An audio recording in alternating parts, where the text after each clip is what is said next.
I just got back in town from Oregon. I went up there to work. It was a lot of fun. Made a lot of money, but worked really hard. So I have some good news, and I don't have any bad news this week. Thank God. I just finished registering for NBC The Voice. I'm going to be, this year I'm going to be doing a little bit of traveling. I've got a lot going on this year for me. First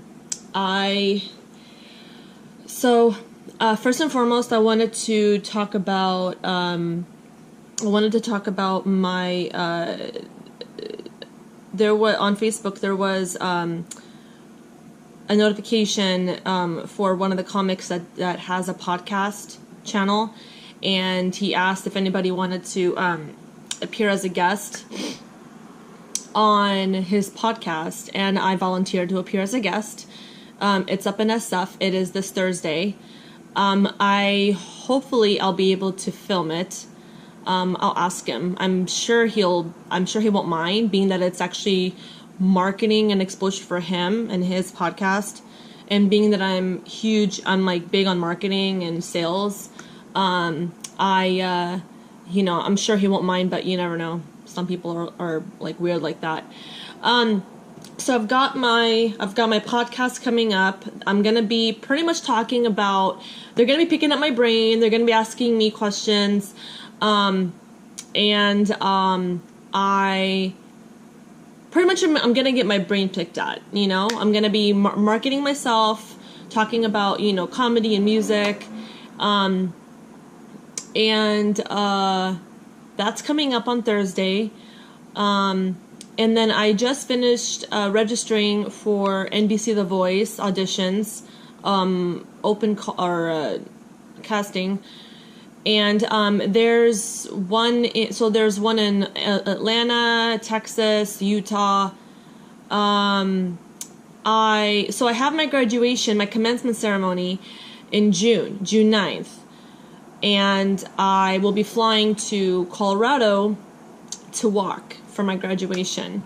So I'm going to be doing quite a bit of traveling this year. I'm going to be in Colorado in June 9th. I'm going to be in Utah July.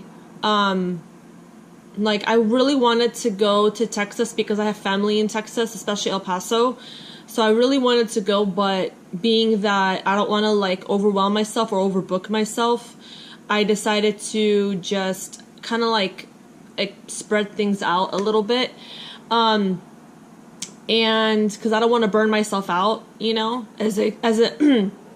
as exciting as it is, I have to think logically, okay, I'm only one person. I wish I could clone myself into fucking 10 different Amiras, but I can't. So, I'm going to be spreading things out. I'm going to be traveling back and forth to Oregon to work, since, there's a lot of money in Oregon, and, to be very candid, it's been hard. I'm still applying to jobs, accounting jobs, but I get told I'm either overqualified or underqualified. And I've been told that I come off very aggressive and strong. That's just me. That's just my personality, my demeanor. I have a very big personality. I'm very aggressive. I'm very competitive. And, in interviews, your job is to sell yourself. That's the whole point of an interview. Not only on resume, but you have to have a fucking mouthpiece. Okay. When it comes to, interviews, you have to have a mouthpiece, not just a really solid, clean resume. Okay. You have to have a mouthpiece. You have to be able to sell yourself. And, I've, it's funny. I've experimented with, when I've been told that I come off too aggressive, I will try to amend shit around and try to come off less aggressive. And and then so I've experimented with that. So I'll go to interviews and I just won't even be myself at all. And then people have told me, like, oh, you know, you don't seem aggressive enough. And I'm just like, oh my God. So it's like I feel like I can't win, honestly. So I've decided, like, I'm still gonna go to job interviews, but you know, I have a I'm like a bartender in Oregon, where like the money's really, really good. I mean, and a lot of people are like, why don't you just work in California? First of all, you have to have what do you call it? In California, you have to have a to sell liquor, you have to have like a liquor license. And one of the bar managers told me that I have to have like a business license, and I'm just like, what the fuck? So in Oregon, you don't have to have both. You just have to have a liquor license to sell liquor, any type of liquor, and it's really, really cheap. It's like not that expensive. So I work in Oregon. I only go to work when I go once a month, which is like, you know, and I stay for like 2 weeks. I make my money and then I leave.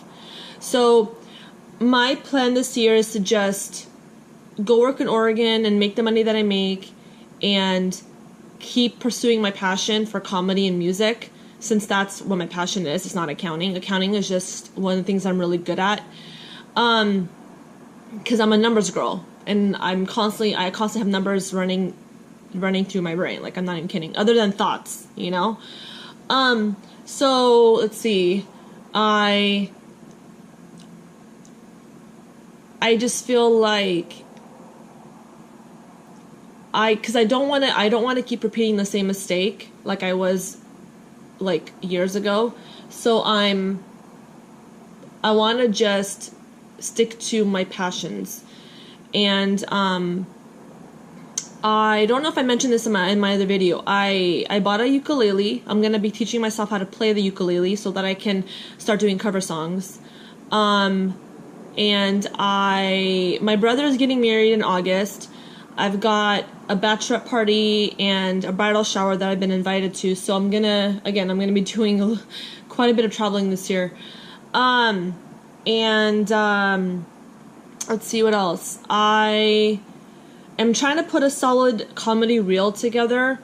But in order to do that, I have to do a bunch of open mics so that I can,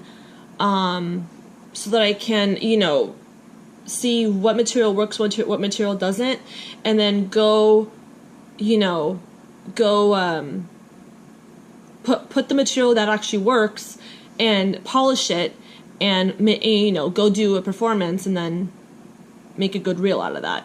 So yeah, that's my plan. So I've been getting a lot of questions about, you know, am I going to be doing any more videos on exposing job scammers? I will still be doing that, yes. I'm not getting any like emails from job scammers, but what I am getting are emails from ZipRecruiter. So if you sign up on Monster or ZipRecruiter, just an FYI and a warning, you're gonna get inundated with a lot of fucking like trash email. So if you get inundated with that, just delete it or unsubscribe. But I've noticed when I unsubscribe to Jobcase is one of them. When I unsubscribed, they kept sending me emails, which is really annoying. So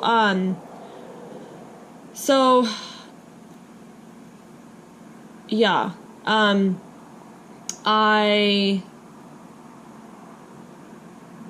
don't know what else to tell you guys.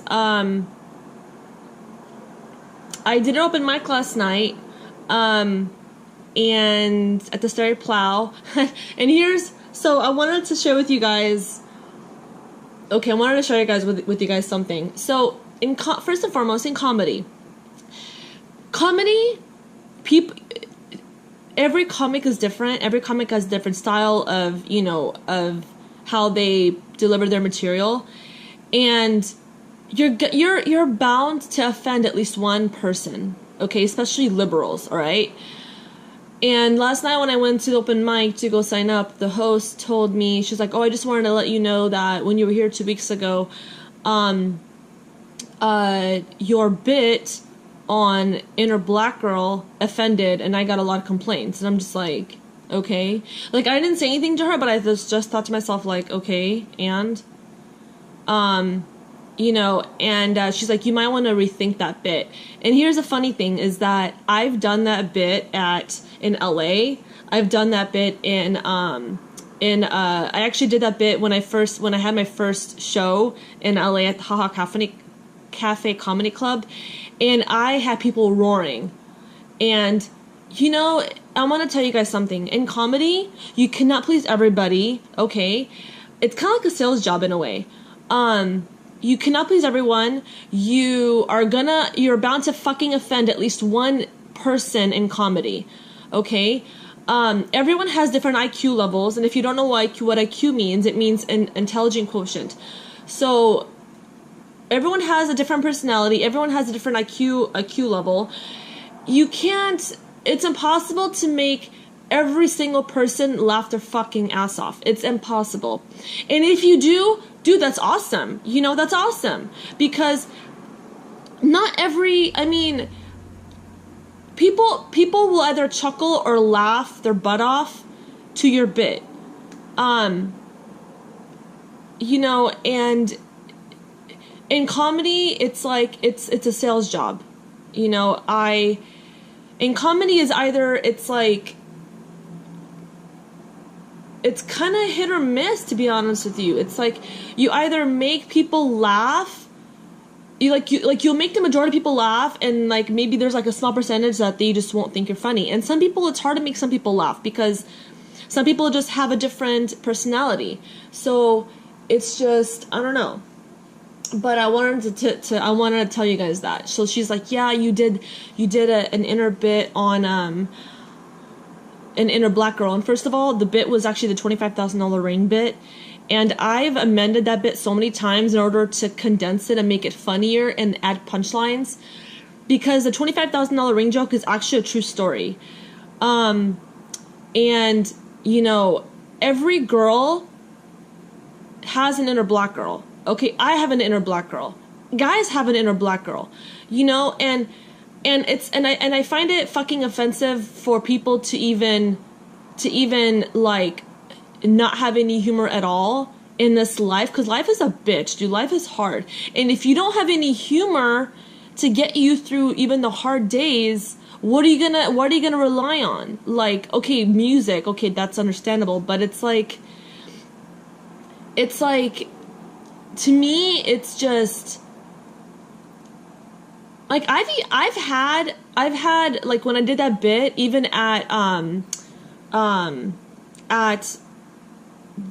Flappers in Burbank, I did that bit, and there were black girls and black guys in the audience, even comics in the audience, that were laughing at that bit. So, you know, like I said, you're gonna offend at least one person, you know?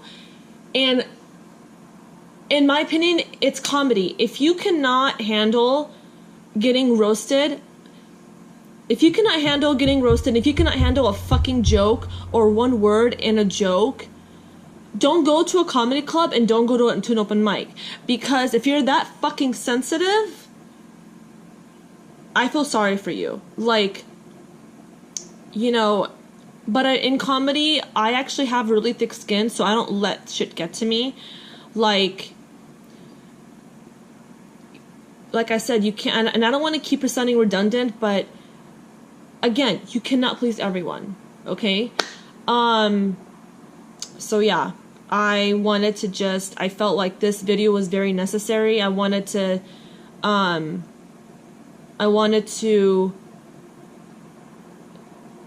share with you guys what's been going on. So yeah, I think that's about it.